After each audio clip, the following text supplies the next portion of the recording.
Lie number one. President Trump claimed he had the largest audience for his inauguration ever. Lie.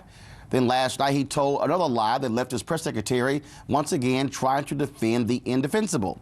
In his first official meeting with a bipartisan group of congressional leaders at the White House, Trump claimed he lost the popular vote in the presidential election because 3 to 5 million undocumented immigrants voted for Hillary Clinton.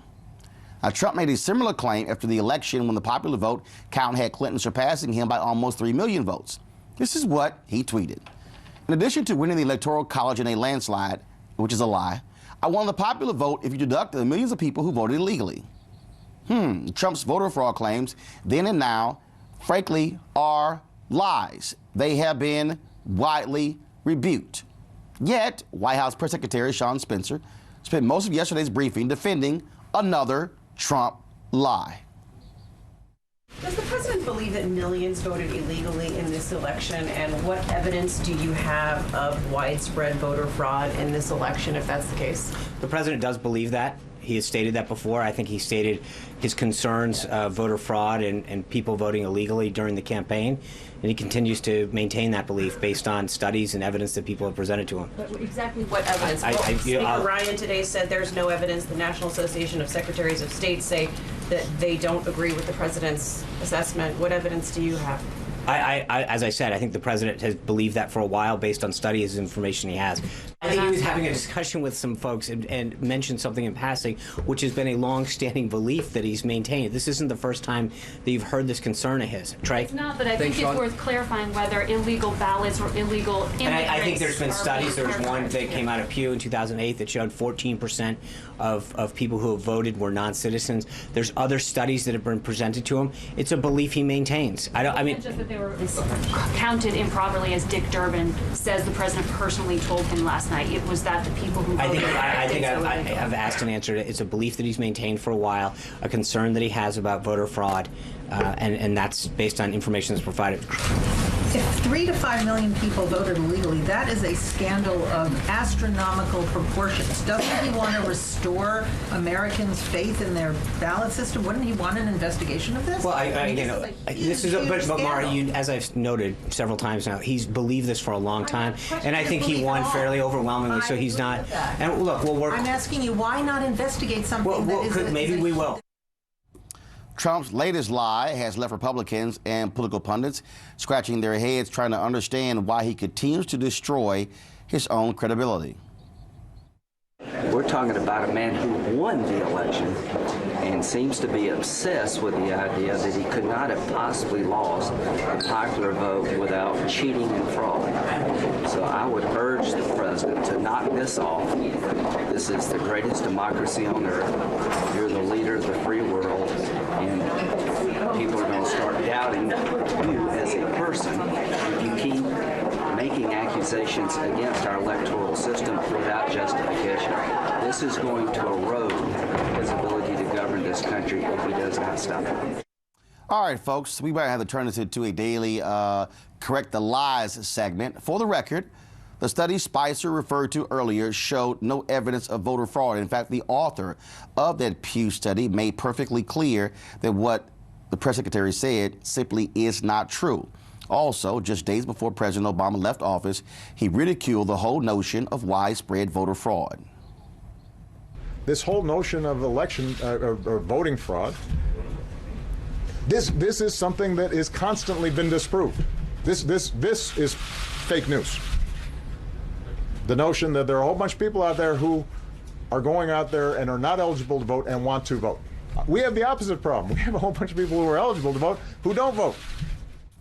All right, folks, let's break down the lies, but also what they mean when it comes to policy. Joining us right now, Judith Brown-Dianis. She's the executive director of the Advancement Project. Also on the panel, Dr. Greg Carr, chair of the Department of Afro-American Studies at Howard University, Liz Copeland, founding president of the Urban Conservative Project Incorporated, and Spencer Overton, president of the Joint Center for Political and Economic Studies. Judith, this is why these lies matter.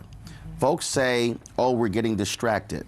No, as long as Trump continues to push the lie that people voted illegally, this gives Republicans the focus and the impetus to enact more voter suppression laws. That's why we can't ignore the lies. Right, that's right. Yeah, I mean, it's a setup, right? It is the setup for passing a federal voter ID law, for proof of citizenship, for having more restrictions on how you maintain voter rolls, including making sure that there are, you're getting people off the rolls more often, putting restrictions on voter registration. So all the things that are in the playbook of the Republican Party can get done by this. But what is really ludicrous about this is you have someone who is claiming voter fraud. He's been claiming that since before the election, calling it rigged elections. Now he's saying voter fraud. But he's the person who won. So isn't he undermining his own legitimacy as a president? No, but it's all ego for him, though, because not only, yes, he won via the Electoral College. He lost the popular vote. His ego can't handle losing the popular vote. That's right. And so, as a result, he would rather discredit the entire process as opposed to say, I won. Look, former Texas Governor George W. Bush, he didn't give a damn about Al Gore having a 500,000 lead when it came to popular vote. His deal was, I'm the president. He moved on. Right. And here you have Republicans standing up and saying, no, that didn't happen. Voter fraud does not exist. In fact, you know, National Association of Secretaries of States, the people who actually run elections in this country, are saying that didn't happen. So he's out there on his own, in his own parallel universe, making up the alternative facts with absolutely no proof whatsoever, because we know that you're more likely to be struck by lightning than to find voter fraud. Greg, what cracks me up is Sean Spicer cites a 2008 study, erroneously, but the election was in 2016. Right. Well, I mean, there's an unstable entity at the head of the government. The Republicans are terrified that the instability will destabilize what they're trying to do. Exactly what Liz said. The thing we should be looking at in addition to this, all stuff can be true at the same time. Look at all those executive orders he signed of the last couple of days. Look at the Supreme Court nominee. You know, Jeff Sessions is pushing this cat Pryor out of Alabama, this voting rights thing, and you covered this on Monday or Tuesday when you talked about how John Roberts basically winked at Texas and said, you know, bring this back when we've got a fifth vote. These are the things the Republicans are pushing through, and they are terrified that Donald Trump could come apart while they're getting him to sign stuff. Sean Spicer, man, and I know you know that cat, I'm wondering what's going through his head because he's just out there with the straight lie playbook. Liz, the House of Lies was a Don Cheadle show on Showtime. This actually is a new show we're going to see for the next 4 years. This is very true. And as a Republican, you can see that the leaders of our party are saying that evidence matters, data matters, and the integrity of the office also matters. It's a serious role. It's a serious position. And Donald Trump shouldn't be out there trying to prove that he was the people's choice by fighting this issue, trying to relitigate how many people cast their vote for him and whether he won the popular vote or not. He is our president. He is the president. He needs to act accordingly. Spencer, again, I keep seeing people, I see these other shows. I was seeing Joe Scarborough, Morning Joe, saying, you know, people are spending so much time on this.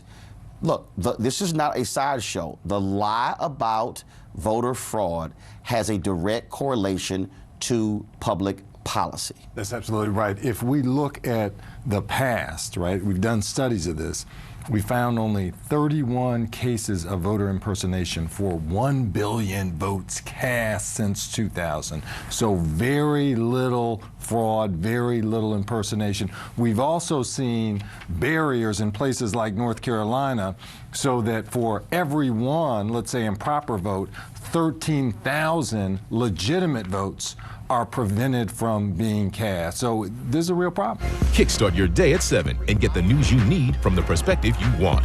NewsOne Now with Roland Martin, every weekday morning at 7 on TV1.